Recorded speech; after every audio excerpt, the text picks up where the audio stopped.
Hello YouTube! So I was recently at my friend Sebastian's house, or Seb as you shall get to know him, and he was teaching me how to make beer. And I decided to record the whole thing and put it together into a super long video for you guys. So if you're interested, I hope you enjoy it. And this is a video of us making beer. By the way, I was recording it on my B camera, which is why the video quality is not quite as good as you'd normally expect it. And also for the very first bit of it, when I was holding the camera, like my hand was shaking like crazy, so footage was a little bit unusable. So I did a MGS codec effect instead, because I'm cool like that. Anyway, this is the video, guys. This is us making beer, so enjoy it. Alright, talk to you soon. Hello YouTube! I am here in my friend Seb's place, and we are going to be making beer. He's going to teach me how to make beer. So today we are making Seb's summer beer. No, we're making porter. We're making porter. Yeah. So porter is basically Guinness, right? Guinness Light. Guinness Light. Okay. Yeah, so Guinness is a stout, which is a stout porter. So basically, a stronger version. Well, a stronger in terms of flavour. Okay, cool. So porters are black, though, right? Oh, there's Olivia. Hello. So porters can be anywhere from kind of a dark red to black. You can get very dark porters, so that would be something approaching a stout, or you can get kind of more on the light scale, which would be approaching something like a red ale. Cool. But anything in between can be called a porter. Commonly, the main thing that would define a porter is that slight kind of caramel and coffee flavour, but not as kind of pronounced as something that you'd see in a stout. Oh, awesome. All right. Okay, so first things first, we have a big thing of water here. Basically, the kettle, so mash tun. So it's got our water up at temperature around about 70 degrees. And so I'm just going to start weighing out my grain once this gets up to the right temperature. Cool. And there's the grain. And we are going to be making effectively a giant tea bag of grain that goes into the water and is boiled for a while to turn into beer. So there's 3 different types of specialty grain going in. So I've got a nice amber malt, which is kind of a very traditional British malt, so kind of nice ambery colour. I've got a crystal malt, which is just kind of... Crystal malt. Yeah. Never heard that before? No, Yeah, it's just I'm thinking I'm going very Breaking Bad with that name. Oh yeah, it says it right there. Not making it up. So this is like a little bit lighter than amber malt, and then we got chocolate malt, which is a roasted malt, which, as you can plainly tell, is a lot darker. And that's going to give the beer sort of its colour. Yeah, so the 3 of these will add to kind of the complexity of the flavours. So you kind of different balances of kind of biscuit-like flavours, bread flavours, caramel flavours, and coffee flavours, all kind of mixed together. Just going to keep weighing these out. So how much goes into the tea bag? So in total, we're going to be adding about 5 kilos of grain in there, and then that'll be going into about 20 to 22 litres of beer, depending on how much boils off. I guess we'll weigh out the grain, and by we I mean Seb, and then we'll come back to you. So we have made our giant thing of grain. What is that again? Hops or? Barley. Barley. So barley. Water's up to temperature, which is about 72ish, and we've got our 5 kilos. So temperature is actually a little bit hotter than we want the grain to be at. But the idea is that the grain is colder than the water, so it'll cool down to around about the temperature that we want it at. So lift our gigantic tea bag and drop it in. And then, so the grain doesn't come loose, try and pin it to the sides using these clips. Alright, so, because you're going to be agitating the grain while it's in there. Exactly, yeah. So you want to keep it stirring as you're doing this because, well, otherwise the temperature just gets a bit wonky. And you stir it just so that the water gets at everything, and you end up with this nice soup, essentially, of barley. We're making beer soup. And now you can start smelling as the barley kind of releases all of its goodness into the water. Let's see. That's a strong smell. So now we are just stirring that and boiling it for how long? Like an hour? So we don't boil it yet. We just store it nice and hot for an hour, and then you start the boil. Once you're keeping the temperature ready. Cool. Okay, so now the big bag of grain has been soaking in water between 67 and 68 degrees or something like that for an hour. And now we are going to take it out, start boiling up the wort. Exactly. The wort, yes, see, I know these words. And we're also going to, and again by we I mean Seb, he is going to rinse the grain to do kind of like a final extraction, sort of take out the last bit of sugars and bittery goodness from the grain. Our grain's been soaking in here now for a good hour. Temperature's actually pretty good. First time I'm using this thing, so I was expecting it to be a bit of a mess, but now it seems to have worked. So now I can take off its wonderful brewing towel and take out this big bag of goodness. So these grains are soaking in water, so it's going to be quite heavy, so it has to be done fairly slowly. It's also a lot of hot water, so this isn't exactly entirely safe procedure. Yeah, I was just thinking, you could very easily burn your hand. Yeah, most people when they're rigging this up have some sort of a pulley system, but I'm just kind of relying on Seb power here. Lots and lots of delicious worthy goodness. So you can see there, a nice dark colour. So we've extracted loads of sugar out of that grain, and just because we're cheap, we're going to try and extract just that little bit more. So, Seamless. yeah, easy does it. And as you can see, it's a very portery colour now. Set it now to just do its boily thing. I think I calculated this literally within a hair.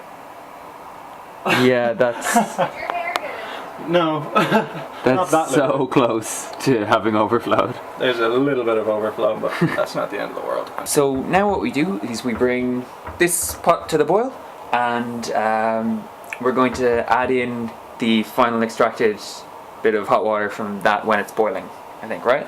Yeah, exactly. So this now will hopefully reach a boil nice and quickly. That's to kind of sterilize it, as well as kind of we're going to add hops, and you need to boil it to get all of the alpha acids, so big words, out of the hops, which is what gives beer its bitterness.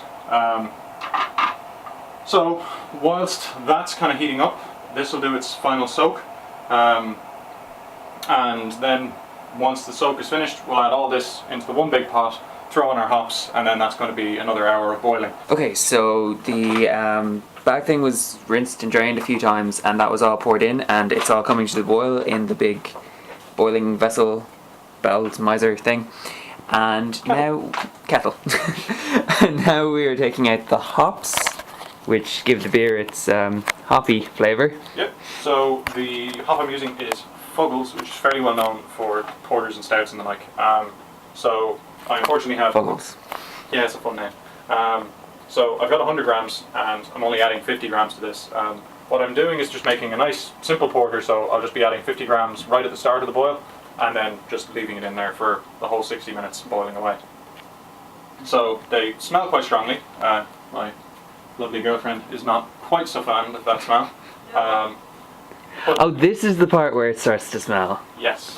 Well, before that it still smells, but it's Yeah, but that was a pleasant smell. Sugar water. No, seriously, go out into the hallways, smell it by the stairs. And I don't mean the ones right next door, I mean the ones at the other end. Yeah, you can smell hops. It's unfortunate but true. So I'm just going to add 50 grams of Fuggles. Fuggles.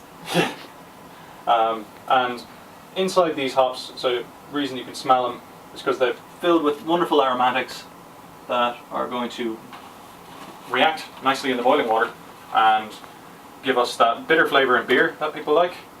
And also a little bit of the kind of the smell of the hops will come through. Not much, we're boiling for 60 minutes, so that's just for bitterness really. But Fuggles isn't well known for its aroma anyway, it's mostly used for bitterness. I'll be using a sock.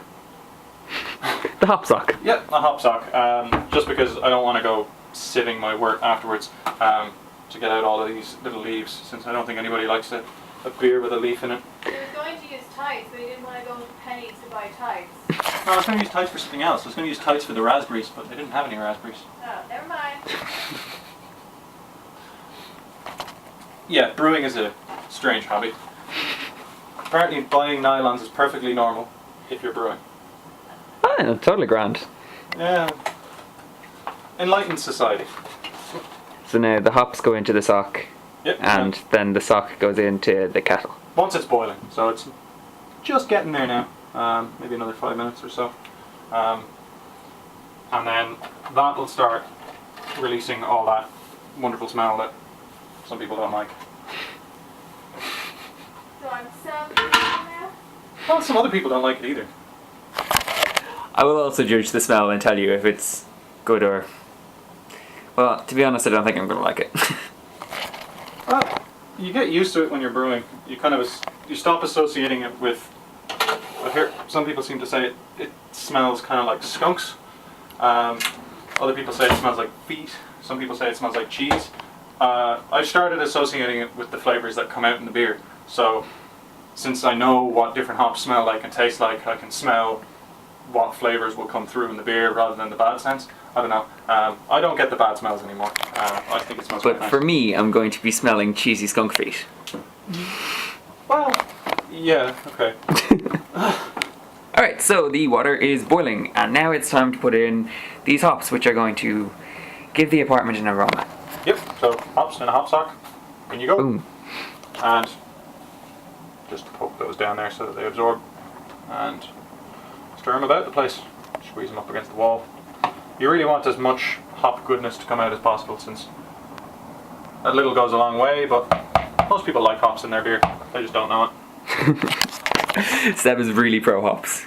Okay, so the wort has been boiling for like an hour now, and now it's got this sort of copper coil put into it with rubber tubes at the end, and what that's going to do is bring the temperature of it down to about, I'm going to go 30 degrees? 20. 20 degrees. So you want to bring it down to below 20 degrees. So this is an ale, so ale yeasts are typically happiest between about 18 or 16 and 20, depending on what you're trying to do. So it's quite warm. It's about 22 degrees room temperature at the moment, which is unusual. So this is going to be cooled down just using water from the tap, pump through copper coil, cool it down nice and quickly. Then once it's down to about maybe 17, 18 degrees, hopefully, then I can just pour it into the bucket, throw the yeast on top, and then put it into the cupboard. But as I said, it's about 22 degrees air temperature, so I've got an even bigger container to put the bucket into that I'm going to put cold water around the outside, to try and keep the temperature down a little bit so it tastes about like it should. If it gets too hot, it'll start tasting a bit weird. Alright, so we've connected up the tap, and the water coming out at the second spout is actually like boiling hot because it's running through the copper coil all the way spiraled in the kettle yoke. Yeah, so it's going all the way through the kettle, cooling it down, and then coming right back out again. Now, as we go on, this is going to slowly kind of cool near the coil, and far away from the coil then it's going to stay hot. So what I'm going to do, since it's cooling now, everything has to be sanitized. So this is where you see this little thing. A brewer's favorite hobby had better be cleaning, since everything has to be sanitized. So when anything touches anything, you have to spray it down with a sanitizer, leave it for about 30 seconds, and then use it. Since you only want yeast in there, you don't want bacteria, you don't want anything else. That will affect the flavour. Yeah, it won't kill you, but it'll make your beer taste bad, maybe. Possibly. So if you want to make what you're trying to make, you kind of want to keep everything fairly sanitized. You're not going to be 100% on anything, but do the best you can. So what I'm going to do is I'm just going to give it a good old stir. Try and get like a little bit of a whirlpool going. The reason for the stirring is because water has a really low specific heat capacity, a really high specific heat capacity, which means that it's a rubbish conductor, and you need to use convection dispersion of the heat instead of conduction. Pretty much. I also did science.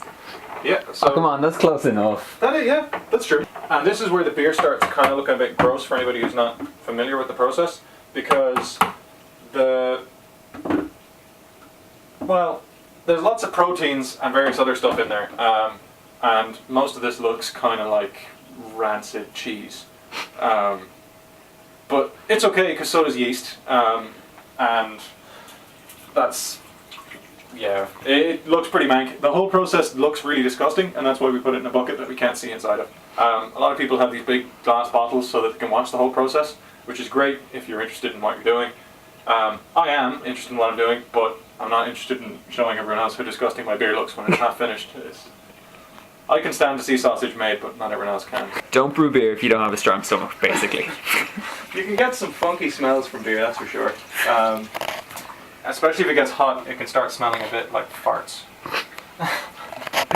Oh, the many aromas of beer. Although, to be honest, the Fuggles hops didn't smell that bad. There wasn't too strong an odour off them. You barely noticed it, really. So, that's a plus.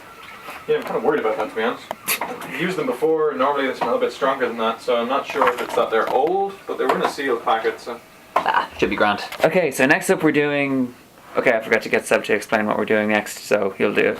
Yeah, okay, so the wort is all nice and cold now, so it's just around about 20 degrees.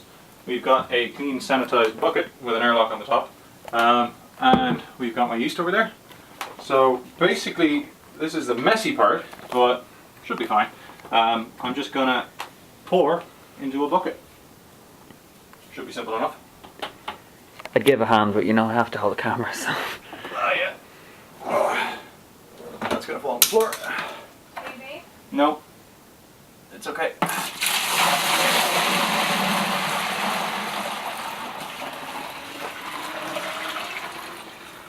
It looks vile. And so all that kind of frothing about the place is actually kind of good, because you want to get as much air as possible into the beer at the moment. To oxygenate it for the yeast. Wait, no, isn't yeast anaerobic? It is, but its breeding isn't. So Oh, okay, so the digestion of the sugar itself can be anaerobic, but the actual... yeah. So the how does yeast breed again? It's like budding or something, isn't it? no idea. Some sort of weird mitosis. Pretty much. So I've got about 15 litres there. I was aiming for 20, so that means a lot more boiled off than I thought it would. Not a big deal, but hey, I know what I'm working with now. That delicious stuffing, or looking stuff, is a yeast solution. Or not, Well, solution suspension. Yeah, so this is my yeast starter. It's pretty big, but I'm trying to get as much as possible out of this, so I didn't want to lose any yeast by decanting, since this is just flavourless starter. But yeah, and now that's, well, hopefully going to be beer. Cool, so that's it ready to go. You just seal it up and leave it for a few weeks and bottle it. Exactly, so 2 weeks and then stick it in a bottle. So there you go, guys. That is how to make beer. Hope you found that interesting, and yeah, I suppose in a fortnight I'll let you know how it is.